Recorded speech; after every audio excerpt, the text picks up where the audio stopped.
Hi everyone. In this lecture I want to talk about the Flavian Dynasty. This shouldn't take us too long. This dynasty lasted for only two generations, from 69 CE to 96 CE. It was made up of three emperors, Vespasian and his two sons, Titus and Domitian. It apparently was not a very fruitful dynasty because when Domitian died without heirs, then they were left with another period of transition, right? But in other ways, the Flavian dynasty was both a harbinger of unfortunate things to come and also, more positively, indicative of a system that could weather even really difficult storms. And so Vespasian rose to power on the basis of his control of the military. He had been a general, actually came from fairly humble origins. He was not of senatorial rank or anything like that. He had risen up, I should say, through the ranks of the military. At the time of Nero's death, he was leading the Roman army in the quelling of a revolt in Judea. Now, in Jewish history, this is a really important moment, and I do teach classes on that, but for our purposes, it's more tangential. Let me just describe it briefly. Around the year 66, there was an uprising in Judea. The Roman army was driven out of the province. I should say the garrison troops there, which was not a large number of them, were driven out of the provinces. Emperor Nero tasked Vespasian, who was leader of the Eastern legions, with quelling the revolt. Vespasian kind of bided his time, gathered together large numbers of troops, and then attacked key positions inside of Judea. Ultimately taking control of most of the province, with the exception of Jerusalem and a few other outposts. And then he proceeded to besiege Jerusalem. And the siege of Jerusalem lasted something like 3 years. It was an extremely difficult time for the Jewish people there, and several things that are of import for Jewish history happened at this point. One that I should mention for our purposes is early in the war there was a Judean military commander named, his name was Joseph, okay, and he, after being captured, actually there are different versions of this story. One has it that he was smuggled into the camp of, he had become disenchanted with the leadership in Judea and decided that, their pursuit of this revolt was folly, and so he was smuggled into the camp of Vespasian inside of a coffin. This story is also attributed to a famous rabbi, Yochanan ben Zakkai, who was, operating around the same time, and, ancient sources may conflate the two. It's uncertain which one this is about, but anyway, according to one source, Josephus, was taken into the camp of Vespasian, and then he sort of opened the coffin and revealed himself to Vespasian. But then he proceeded to tell Vespasian that he had read the signs in the Jewish scriptures and that Vespasian was destined to become the next emperor. And this really won over Vespasian because, of course, think about Macbeth or something like that. If you hear that you're going to be the ruler, well, that's probably welcome news, and it might get your mind whirling about ways to accomplish this. Interestingly, Josephus ended up leaving Judea, made it to Rome, and during the Flavian Dynasty was a kind of favorite of Vespasian and also Titus, who succeeded him. Josephus wrote his famous historical works there, which included both an account of the Jewish revolt and a more general history of the Jews in the ancient world, known as the Antiquities of the Jews. And he wrote in Greek because that was the language of the educated Roman public. He had been known as Joseph in Judea, but he became a kind of adopted family member into the Flavian family, and so he became known as Flavius Josephus, adding the U.S. masculine Latin ending onto his Hebrew name. And Josephus' source his works, I should say, are really quite important sources for understanding both Jewish history in this period and kind of Roman history more generally. So on the back of gaining the fame from fighting the Jewish revolt, and he didn't complete this. Jerusalem wasn't finally seized by the Roman armies until 70 And the last Jewish stronghold, Masada, wasn't fully taken until 73. But when Vespasian heard about what was going on back in Rome with the death of Nero and this kind of contention between these different would-be emperors, he drew the support of his eastern legions and added to them some legions on the Danube who had expressed support for him and marched on Rome and ended up being, taking control of the city and being crowned the next emperor. This sets an important precedent, right? That it's not always a bloodline or a dynasty that determines who gets to be emperor, nor is it the traditional power brokers in Rome, meaning the Senate or some kind of assembly or something like that. This is an instance of the military becoming a kingmaker. That this isn't the last time either that's going to happen, as we'll see in the 3rd century. It's going to be more the norm than not. And so even though the Flavian Dynasty is quite stable, and even though the Antonine Dynasty that follows it is quite stable, this precedent is eventually going to haunt Rome and cause no end of troubles, and really destabilize the political structures of the empire. During his 10-year reign, Vespasian conducted a quite efficient administration. He did not get along with the Senate very well, probably because he came from rather humble circumstances, and there were certain senators, conservative in nature, who got on their high horse and criticized the emperor. But he was good at financial management. He definitely had the support of the army. He himself lived quite frugally, and so he didn't waste money or anything like that. He did begin construction on several monuments in Rome, and this was popular because this creates jobs and it beautifies the city. The most prominent of these, of course, is the Flavian Amphitheater. This was not completed during the reign of Vespasian. It was completed under the reign of Titus, but he began this. And this was to be one of the main entertainment arenas alongside the Circus Maximus in the city of Rome. We know it simply as the Colosseum. It is called that because it was constructed next to a statue of Nero that had been put up, which was rather monumental in scale, and a large statue was known anciently as a colossus, right? And so this is the arena next to the colossus. That's what Colosseum meant originally. Of course, the word Colosseum comes to mean later on a large arena for sporting events and other entertainment things, right?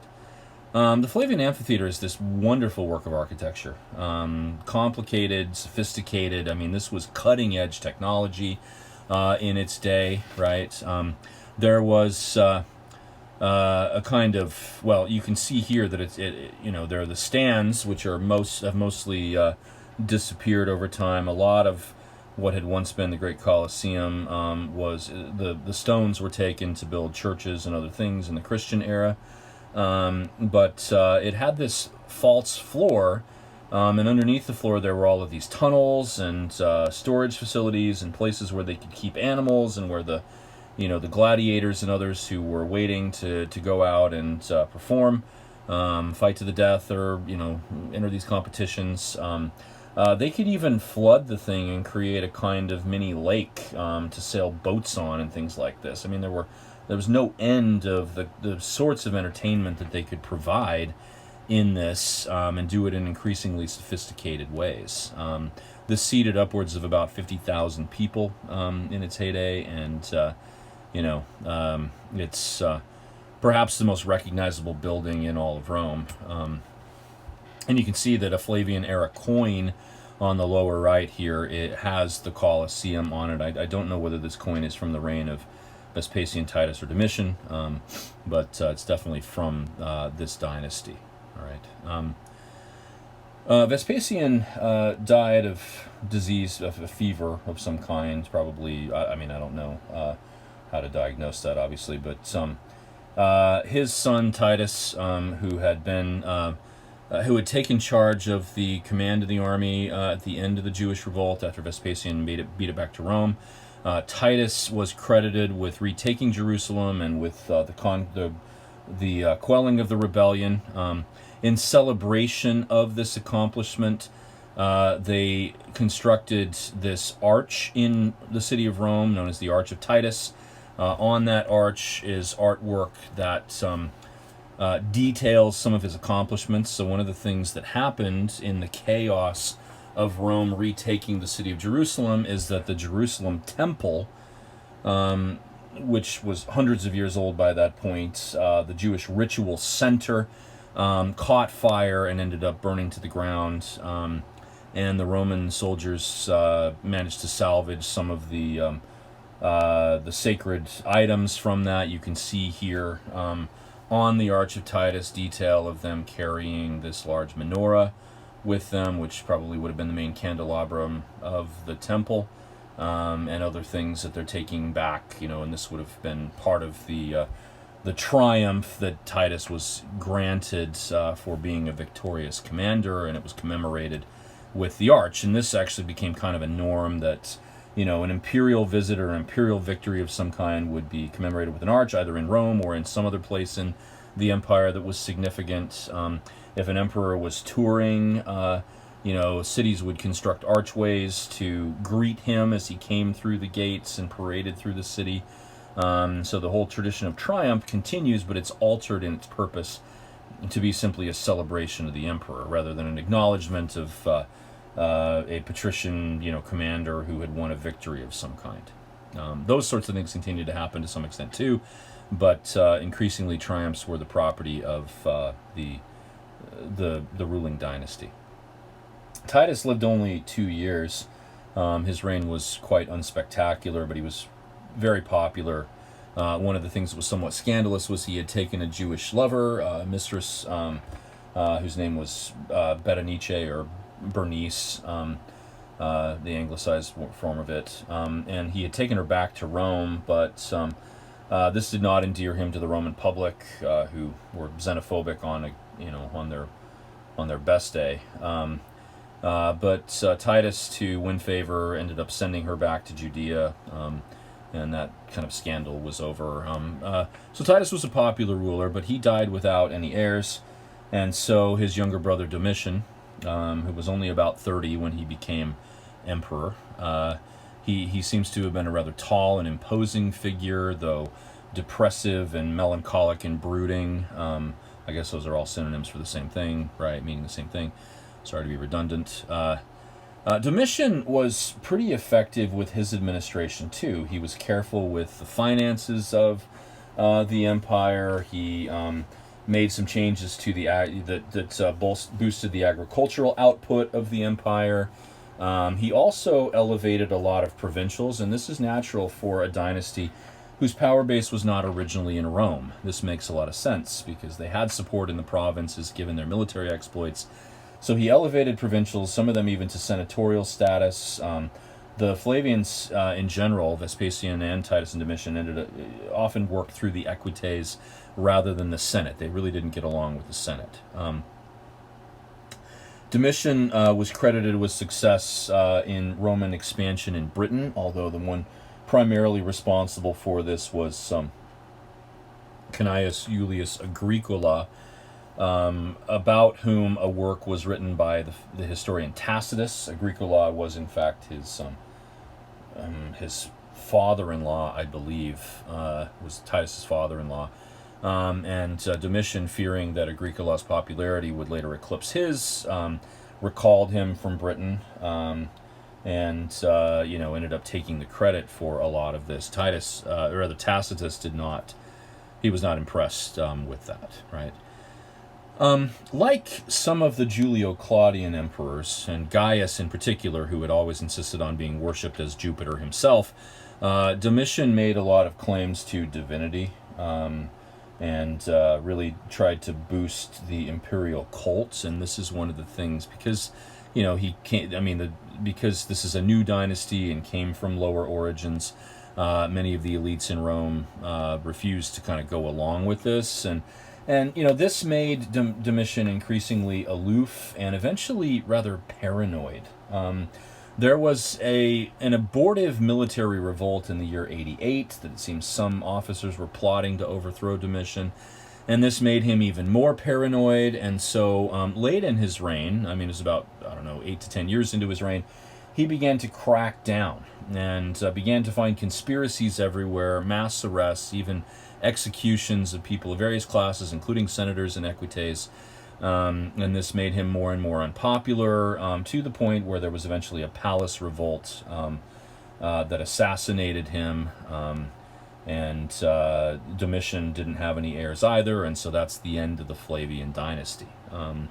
Domitian was, I mean, he hadn't entirely lost support of everybody, but his increasingly paranoid nature is almost certainly what drove these conspirators to this, that they wouldn't have dreamed of this if Domitian hadn't been so, hadn't conducted what amounted to a reign of terror within Rome. And the purging of many senators and even people within Domitian's own household decided that they were not safe until he went. In the aftermath of the assassination of Domitian, we have somewhat of a repeat of what happened in the year 69, and that is that the Senate moved rapidly, given that Domitian didn't have any heirs, moved rapidly to install one of their own number, a guy named Nerva, as the next emperor, but the generals then kind of retaliated and said the Senate was illegitimate in doing this, and there was some contention over this, and they eventually reached a compromise that Nerva would continue to reign until the end of his life. He was an older fellow, and so this was not expected to be long, and in fact it wasn't long. He died in 98, so ruled only for 2 years. But that he would adopt a Roman general named Trajan, and that Trajan would succeed him. And this actually sets a precedent that is followed for the next several generations, and that is one of the keys to the success of this following period. But we will deal with that period next week, talking about the Antonine Dynasty, or the so-called era of the 5 good emperors. And also look at its the effect that the stability of that era had on some of the culture. We will read Apuleius' The Golden Ass as part of our exploration of that period too. And apart from that, I think that is it about the Flavian Dynasty. So short video today, and